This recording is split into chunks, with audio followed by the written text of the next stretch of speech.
Italian Football Podcast. Talking about chaos, Milan, AC Milan, thrashed 5-2 at home to Sassuolo.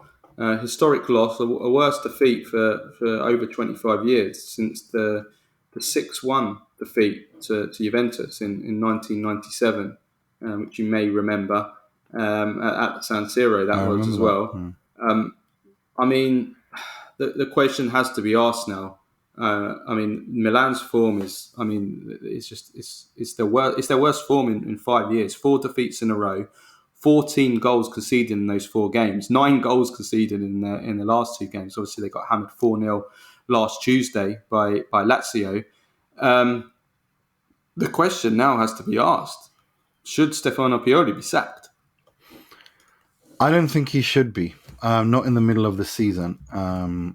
I think it would be a mistake to sack him in the middle of the season. I think there's because who would you bring in, and what would and would they be able to? Would they be able to salvage this? And I think it's. I'm not sure that's the way to go. And I think having just extended Stefano Pioli's contract as well, I'm not sure financially it's a viable option for Milan as well, because he won't get a bigger job than Milan. And so Milan are going to have to pay him for as long as that contract is there. So financially it makes no sense.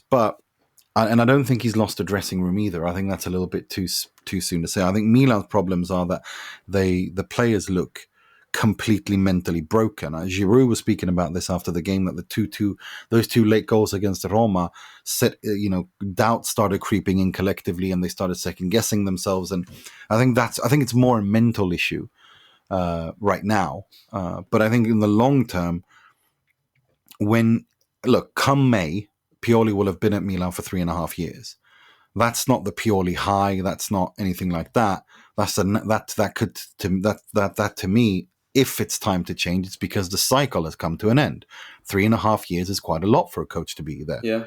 And what he's done from what he took over, you'd have to be completely blind if you argue that he's not done a fantastic job overall, and that he won't leave Milan in a better place than he found it.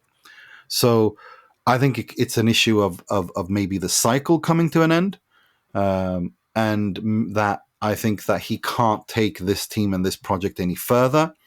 That isn't. I'm not saying I'm not saying that is the case. I'm just discussing. I'm just raising the question. Well, I think that you said, how long has he been at Milan? 3.5 years. 3.5 years. 3.5 years. I mean, in modern football, like you said, that's a lot. That's a long time. And in football, doesn't mean you're a bad manager. It just means that after a certain amount of time, the magic wears off, and you need someone else to come in and develop it, because your opponents are starting to read you as well.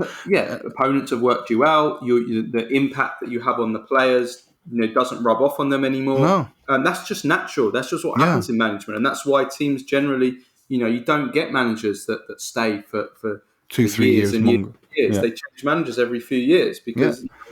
You need to do that. You've got to do that. Maybe that's where we've got to now with Milan. Maybe that he's not, even though he hasn't lost the dressing room, he's not having an impact on the players anymore. And the recent form would suggest that might be the case. Yeah. Because that's where I am as well. They're not. And Enrico Sacchi said this. They don't look like a team anymore.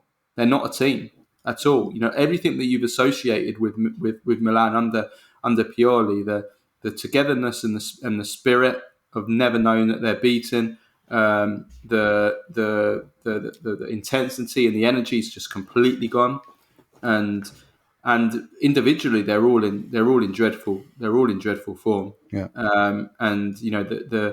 We've spoken about defence every single episode, haven't we? The defence, I don't know what the hell. The thing is, he needs to go back. He needs to go. I think what he needs to do now to stop the hemorrhaging and just bring this ship into port and to finish in the top 4 is move away from man marking. Play. Don't press as high and as intensely as you have before. Lower the defensive line a little bit. Move a little bit more to zonal marking, maybe, and press. Have press, but have the press start a little bit lower, and to find the balance, because I think Milan lack balance right now, and when you lack balance and you've got young, inexperienced players which Milan do have, they are a kind of young squad still, and they do, when that doubt creeps in, I think that creates insecurity in them, and they just look like headless chickens out there. And I think one move from that is to move to a 4-3-3. I think they have to go to a 3-man midfield, because in this game and in recent games, their midfield have been totally overrun, just sliced through them, because they've got 2 men often playing against against more players swarming that area of the field. And against Lecce as well in the first half, absolutely sliced through at will at times. And I think just put 3 men in there just to make them more compact. Not even necessarily to do with the defensive line. Just have an extra man there in midfield, so you can't get through there. But the problem for me is that when they play man. Like, this is what I mean. Like, when right now the man working isn't working because they're not winning those individual battles, and so that's why they get overrun. And I think that's the problem here. You need to create some sort of stability. I'm not saying change it permanently. I'm saying make that change to go back to create some sort of stability, some sort of confidence and belief, and then build from there on. And if Pioli can do that and get this team to react accordingly, and they return to winning ways, then the whole thing kind of, do you continue with him? And I think they would like to continue with him because they're happy with what he's done, and they should be happy with what he's done. But personally, if I'm just looking at this objectively, who I would move to, I think in the summer, I would move heaven and earth to get Maurizio Sarri.